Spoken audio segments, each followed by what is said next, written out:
নমস্কার বন্ধুরা, আপনাদের সবাইকে স্বাগতম ধূলিকণার স্বপ্নযাত্রা অফিসিয়াল ইউটিউব চ্যানেলে। আজ আমি আপনাদের যে গল্পটি শোনাতে চলেছি সেটি আমাদের দৈনন্দিন জীবনের একেবারে চেনা জায়গা থেকে উঠে আসা এক অদ্ভুত ও রহস্যময় অভিজ্ঞতার কথা বলে। ভিড়, তাড়া, যাতায়াত এসবের মাঝেই কখন যে অচেনা কিছু আমাদের খুব কাছে চলে আসে আমরা অনেক সময় তা বুঝতেই পারি না।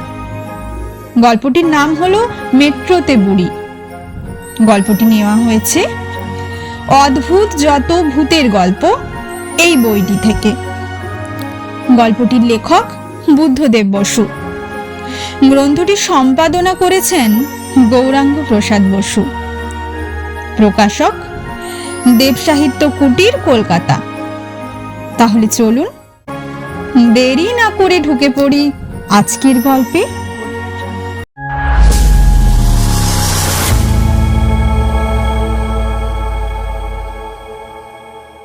রবিবার দুপুরবেলা বসে বসে হাই তুলছি। গরমও পড়েছে বড্ড। আশ্বিন মাসে যখন প্রচণ্ড রোদ ওঠে আর একটু হাওয়া দেয় না, তখনই সেই দম আটকানো পিন ফোটানো গরম। ভেবেছিলুম আনকোড়া টাটকা অ্যাডভেঞ্চার গল্পের বইখানা পড়ব, কিন্তু দুপাতা পড়েই মনে হচ্ছে কোথায় যেন আগে পড়েছি। বসে আছি চুপচাপ। এমন সময় পা টিপে টিপে অনুতোষের প্রবেশ। পা টিপে টিপে, কেননা মেজো কাকা পাশের ঘরে দিবানিদ্রায় সচেষ্ট।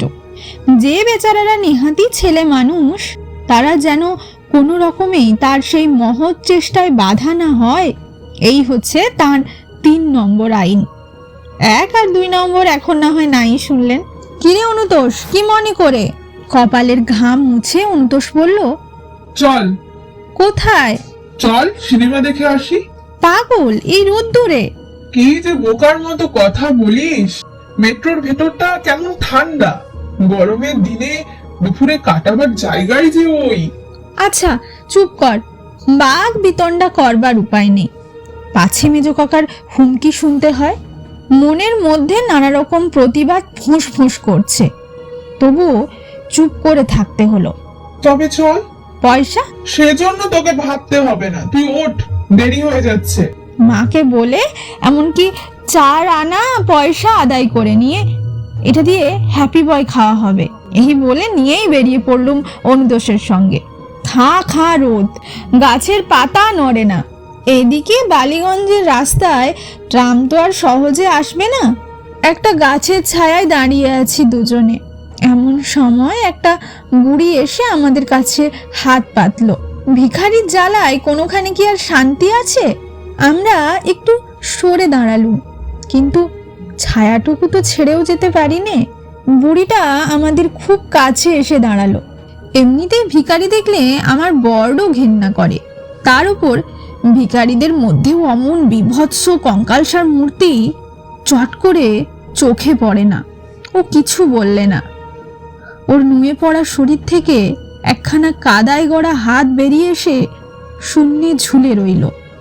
আমি ওর দিকে না তাকাবার যতই চেষ্টা করলুম, ততই আমার চোখ গিয়ে পড়তে লাগলো। কি বিশ্রী! অনুতোষ বলল, দেখ গরমে বুড়িটা কেমন ঢুকছে, ঠিক কুত্তার মতো। আমি বললুম, যাক, ওই ট্রাম এলো, চল বুড়িকে মেট্রোতে নিয়ে যাই, খুব ঠান্ডা লাগবে। বলেই হো হো করে হেসে উঠল অনুতোষ। একটু পরেই আমরা ট্রামে চেপে বসলুম। ট্রেক্স ট্রেক্স করে চলছে বালিগঞ্জের ট্রাম। সময় আর কাটে না।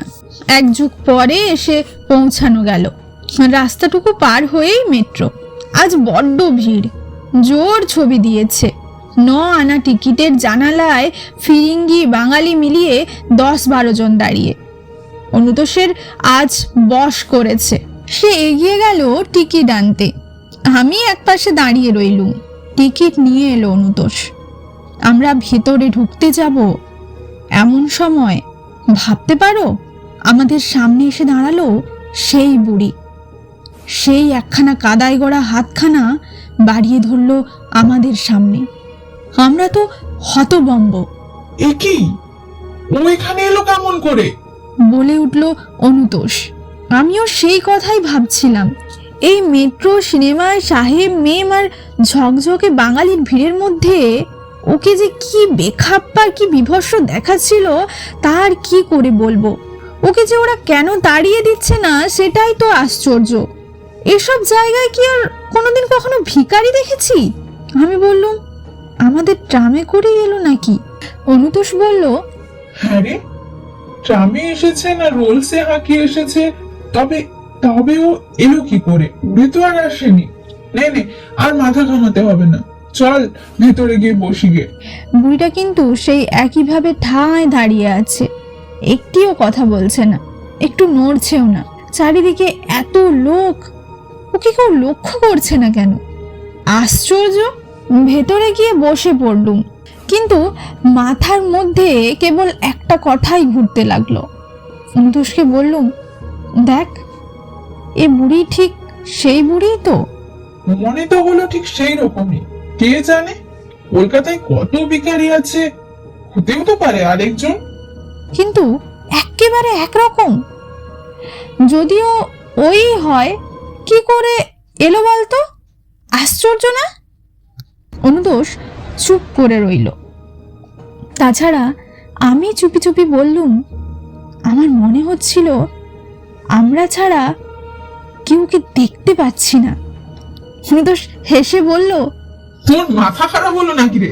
তবে ওকে ওরা তক্ষুনি তাড়িয়ে দিল না কেন? কি যে বলিস, ভিড়ের মধ্যে চোখে পড়েনি আর কি। নে চুপ কর, আরম্ভ হলো। একটা বেগনি রঙের ঠান্ডা অন্ধকারের মধ্যে বসে সিনেমা দেখতে লাগলুম। নিউজ রিল হয়ে গেল, আরম্ভ হলো দিগ্বিজয়ী ছবি। অনেকক্ষণ এক মনে দেখছি, হঠাৎ কিরকম অন্যমনস্ক হয়ে গেলুম। ছবির পর্দা থেকে আমার চোখ নেমে এলো প্রেক্ষাগৃহে। আধো চাঁদের আকারে চেয়ারের পর চেয়ারের সারি, কত রকম লোক বসে, এও দেখতে মন্দ লাগে না। তারপরেই হঠাৎ যেন আমার নিঃশ্বাস বন্ধ হয়ে গেল। ঠিক আমাদের সারিতেই, আমাদের কয়েকটা চেয়ার পরেই সেই বুড়ি বসে। স্পষ্ট দেখলুম সেই রঙিন অন্ধকারে ঠিক সে বসেছে চেয়ারে, শরীর নুয়ে পড়া, একখানা কাদায় গড়া হাত আমাদের দিকে বাড়ানো। আমার সমস্ত শরীর অবশ হয়ে এলো, কিছুতেই চোখ সরিয়ে নিতে পারলুম না। অনেকক্ষণ পর আস্তে ঠেলা দিলুম অনুতোষকে, ফিসফিস করে বললুম, ওই দেখ। কি? হয়েছে। আমি আঙ্গুল বাড়ালুম ওদিকে, কিন্তু তার আগেই অনুতোষের মুখ একেবারে সাদা হয়ে গেল। হয়তো আমাদেরই চোখের ভুল, নয়তো আমাদের দুজনেরই মাথা খারাপ হয়ে গেছে। জোর করে আবার সিনেমা দেখতে লাগলুম। অর্থহীন কতগুলো ভেলকিবাজি নেচে যাচ্ছে চোখের সামনে। একটু পরপরই আমরা তাকাচ্ছি ওদিকে। হ্যাঁ, ঠিক বসে আছে বুড়ি, শরীর নুয়ে পড়া, একখানা কাদার মতো হাত সামনে বাড়ানো। মেট্রো সিনেমার ঠান্ডা আবহাওয়াতেও বসেও ঘেমে জল হয়ে গেলুম। হঠাৎ অনুতোষ বললে, আন্না চল। আমিও সেই কথাই ভাবছিলুম। উঠে দাঁড়ালুম দুজনে, নুয়ে নুয়ে কয়েকটা পা মারিয়ে দু একটা হাঁটুতে ধাক্কা দিয়ে বাইরে এসে যেন বাঁচলুম। পিছন ফিরে তাকালুম না একবারও, এক দৌড়ে একবারে রাস্তায়। বাইরে ঝাঁ ঝাঁ রোড, বিরাট শহর, লোক আর লোক, কত লোক। ফিরতি ট্রাম ধরলুম। সারা রাস্তা দু বন্ধু এক্কেবারে চুপ। বাড়ির কাছাকাছি আসতেই কেমন একটা ভয় যেন গলা আঁকড়ে ধরল। আবার যদি সেইখানে সেই ছায়ায় ওকে দেখি, কিন্তু না, কিচ্ছু নেই, কেউ নেই। বাড়ি ফিরেও শান্তি নেই। হঠাৎ যদি আবার রাত্রিরে ভালো ঘুম হলো না। পরের দিন খেতে বসে মা বললেন, কি কাণ্ড, কাল দেখি আমাদের বাড়ির সামনের রাস্তায় গাছের নিচে একটা বুড়ি মরে পড়ে আছে। বাবা বললেন, কত হচ্ছে এরকম, মরে পড়েই আছে। কতক্ষণ পর কর্পোরেশনের লোক এসে নিয়ে গেল। আমি বললুম, কখন হলো বলো তো?